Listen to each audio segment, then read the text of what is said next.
Thank you so very much for joining us. We are honored to have veteran foreign affairs correspondent Barrie Dunsmore with us to talk about his passion for PBS Newshour.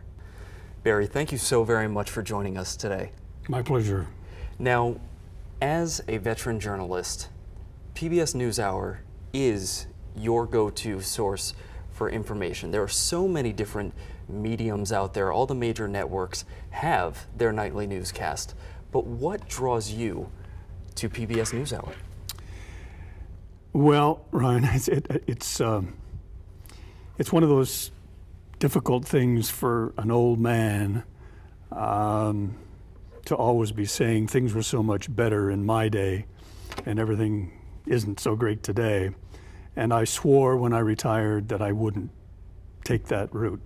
However, it's very hard not to draw the conclusion that we're in a very different world. I was very fortunate to work at a time when there were only 3 network newscasts, and they were important to the country, and we had a very different mandate than networks have today. My sense of the problem today is that there was, without doubt, this is a time when we have had more information available right at our fingertips than we've ever had in history. Unfortunately, information without knowledge or understanding is not terribly useful. In fact, it can be very confusing.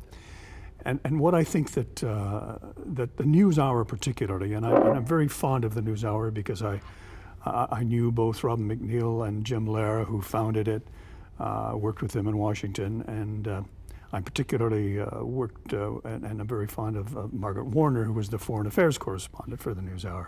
So those are my sort of built-in prejudices. But beyond that, I think that what you get is that understanding and that and mixed with knowledge to help you get through all of the information that's out there.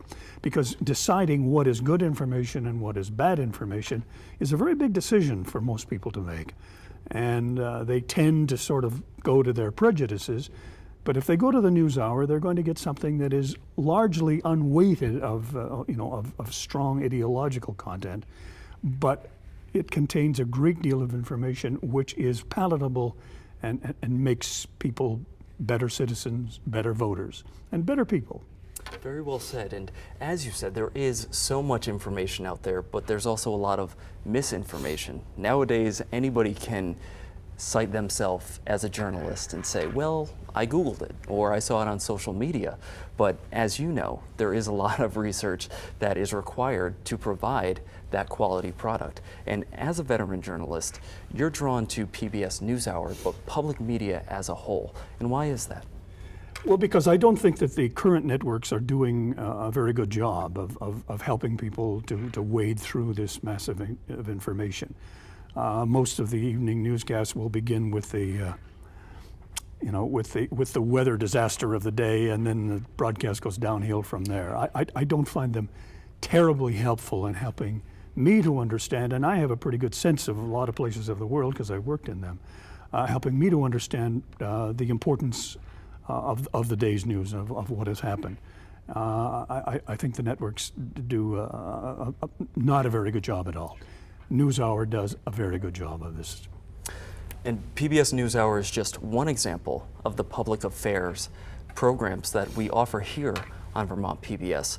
Aside from NewsHour, are there any other long formatted journalism programs that pull you in? Oh yes, I think Frontline does a wonderful job, and it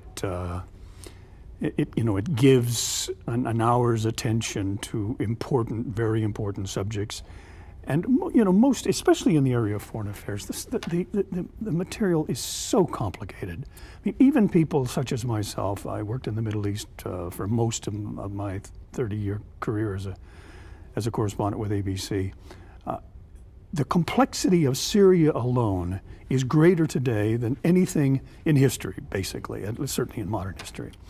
And so to be able to try to understand what is going on requires not just information, raw information. That's not going to help you.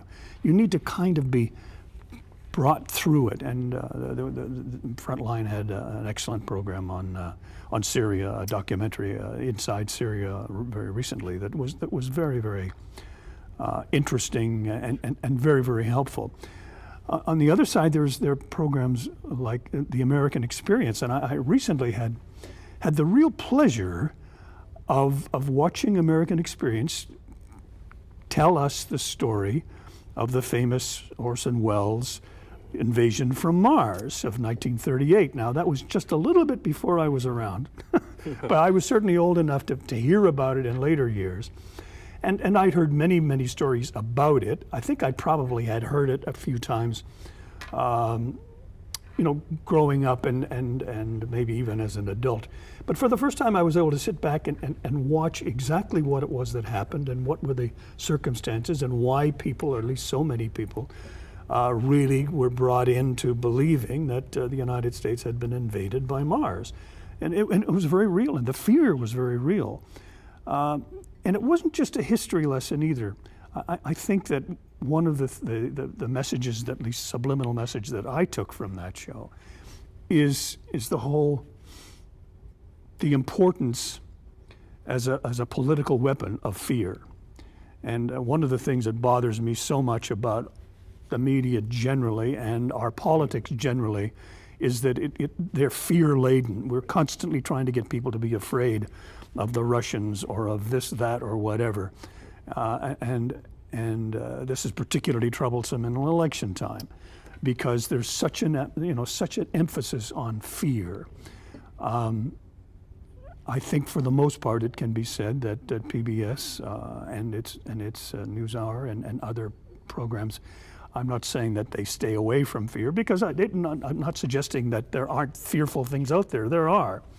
But when the emphasis is constantly on fear, which seems to be the nature of much of the news reporting today, people are being seriously misled. And to that point, do you think there is more to fear in today's society? Or do you think that there is this huge outcry of maybe sensationalism and maybe there's just so many sources trying to report and one-up the next? Well, let me answer that question this way, Ryan. We have of late been hearing a great deal about the Russian move into Syria, and all of the reasons that this might be the case. But but sort of cast above of that is the notion that that such a thing is liable to end up in a U.S.-Russian confrontation in Syria, and that certainly could take us into another Cold War situation, if not a hot war situation. I think that is grossly overstated. I am old enough to remember 1962 when my wife and I put canned goods, radios, batteries, and blankets and other such things in our basement, because it seemed, and in fact was, that we might very well be about to be in a nuclear war with the Soviet Union. That was real. And I'm sure you've read your history books to know just that it was very, very real, and we came extremely close to having a nuclear war at that time. I don't think we're there. I don't think we're anywhere near there. So there are lots of things to be concerned about, and there are lots of things to worry about. But everything doesn't have to be cast in fear terms, and that's what bothers me about so much of the general reporting today, and certainly on the internet. That's it. And that's the thing. That is the information that is right at so many different people's fingertips, and people will type in a word, type in a top news story, and it's not necessarily the most credible source that is rising to the top. No. It could be a tabloid, it could be someone who has a blog. So how do you, as a journalist, how do you dig into your research? You had access to many great leaders and you had ABC News teams at your disposal, but how do you start digging out and really getting underneath the story? Well, it's really one of the oldest adages of good journalism, and that is consider the source. Whatever the piece of information is, you have to consider where did this story come from? Who said it, or which publication broadcast it or published it, or whatever it may be. Because the level of credibility nowadays is just, it's all over the lot. Unless you know the person who said it, or the person who, even then that may not be enough, because sometimes what a person is quoted as having said is incorrect, or it's out of context or whatever. The report generally, I think you have to look at the publication or the broadcast organization or the book or whatever it may be. That's sometimes the hardest work that one does, even now when I do freelance writing, but the hardest work is to sort out the wheat from the chaff, if I use an old cliche, because so much of what's out there is chaff and not credible and not believable, and then, which I think really brings us back to why I care about PBS and the NewsHour, and why I think everybody should. Well, Barrie Dunsmore, we appreciate your passion for our programming. We appreciate you taking the time to be here with us today.